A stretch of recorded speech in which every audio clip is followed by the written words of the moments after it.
Assalamualaikum warahmatullahi wabarakatuh. Kadangkala kita bisa tertipu di dalam suatu kegiatan yang sepertinya terlihat islami, namun ternyata itu hanya kedok dan sejatinya adalah kemaksiatan. Dan sesuatu yang kita anggap baik, namun ternyata buruk secara samar-samar, itu dinamakan dengan syubhat. Rasulullah Shallallahu Alaihi Wasallam bersabda, sesungguhnya yang halal itu jelas, sebagaimana yang haram pun jelas. Di antara keduanya terdapat perkara syubhat yang masih samar-samar, yang tidak diketahui oleh kebanyakan orang. Barang siapa yang menghindari diri dari perkara syubhat, maka ia telah menyelamatkan agama dan kehormatannya. Barang siapa yang terjerumus dalam perkara syubhat, maka ia bisa terjatuh pada perkara haram. Sebagaimana ada pengembala yang mengembalakan ternaknya di sekitar tanah larangan yang hampir menjerumuskannya. Ketahuilah, setiap raja memiliki tanah larangan, dan tanah larangan Allah di bumi ini adalah perkara-perkara yang diharamkannya. Hadis riwayat Bukhari dan Muslim. Maka oleh karenanya kita haruslah lebih berwaspada dalam mengamalkan sebuah amalan, karena jika amalan itu baru dan tidak ada tuntunannya dari Nabi Sallallahu Alaihi Wasallam, maka jauhilah. Terlebih hari ini maraknya kita melihat fenomena orang mengatakan diri mereka sedang bersalawat, namun ternyata mereka selayaknya seperti orang konser, bukan seperti orang bersalawat. Ketika sholawat itu ibadah, maka tidak sepantasnya ibadah itu diiringi dengan musik. Yang namanya ibadah itu yang dibutuhkan adalah khusyuk.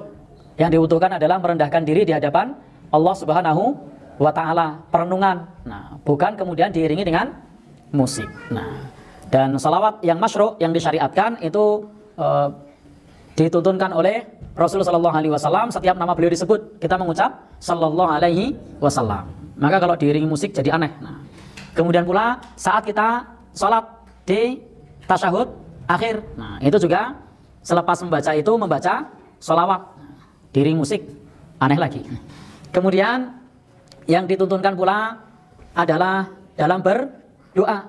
Ketika berdoa itu dianjurkan memuji Allah kemudian sholawat. Ketika kita berdoa kok diiringi musik, nah, maka itu menyalahi kaidah ibadah. Karena ibadah itu butuh khusyuk, butuh perenungan. Nah, butuh perenungan, bukan diiringi dengan musik.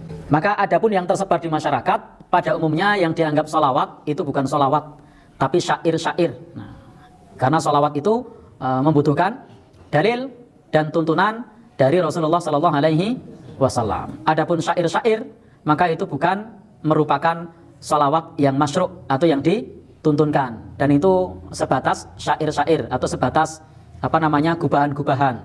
Itu juga bukan bagian dari bentuk ibadah pengagungan kepada Rasulullah Sallallahu Alaihi Wasallam. Karena ketika kita hendak mengagungkan Rasulullah Sallallahu Alaihi Wasallam sesuai dengan kedudukan beliau, yakni sholawat, maka ada banyak tempat yang bisa kita ucapkan sholawat yang sesuai dengan tuntunannya. Misalnya doa selepas adzan, itu juga di sana ada sholawat kepada Rasulullah Sallallahu Alaihi Wasallam. Atau juga ketika disebut nama beliau, kita mengucap Sallallahu Alaihi Wasallam dan lainnya. Jadi prinsipnya tidak ada tuntunan dalam beribadah diiringi dengan musik. Nah, jadi benar yang dikatakan oleh Ustadz barusan, bahwa yang namanya salawat itu adalah ibadah yang posisinya harus dimuliakan dan diagungkan, bukan diiringi oleh musik. Padahal mereka sebenarnya tidak menyadari bahwa mereka bukan sedang bersalawat, tapi mereka lebih kepada bersyair ataupun bernyanyi. Sebab salawat yang benar itu harus sesuai dengan apa yang diajarkan oleh Nabi Sallallahu Alaihi Wasallam, bukan yang dikarang-karang oleh diri kita sendiri. Ketika salawat itu sudah dijadikan sebuah acara, sebuah ritual. Jadi mereka tuh salawatnya cuma kalau ada acara. Selesai itu nggak salawat. Bahkan saya pernah melihat ada seorang ustadz yang suka salawatlah dengan acara. Ketika menyebutkan nama Nabi Muhammad SAW, berulang kali dia sebutkan nggak ada salawat sama sekali. Tidak menyebutkan Sallallahu Alaihi Wasallam sama sekali. Saya sampai bingung, ya Allah, ini katanya orang suka salawat. Maka kalau dikatakan apakah sudah benar, tanyakan kepada dia. Bagaimana salawatnya Rasulullah SAW, bagaimana salawatnya para sahabat kepada Nabi, bagaimana salawatnya para tabi'in kepada Nabi, bagaimana salawatnya Imam Syafi'i kepada Nabi, bagaimana salawatnya Imam Nawawi kepada Nabi Muhammad SAW. Tanyakan kepada imam-imam itu bagaimana salawat mereka.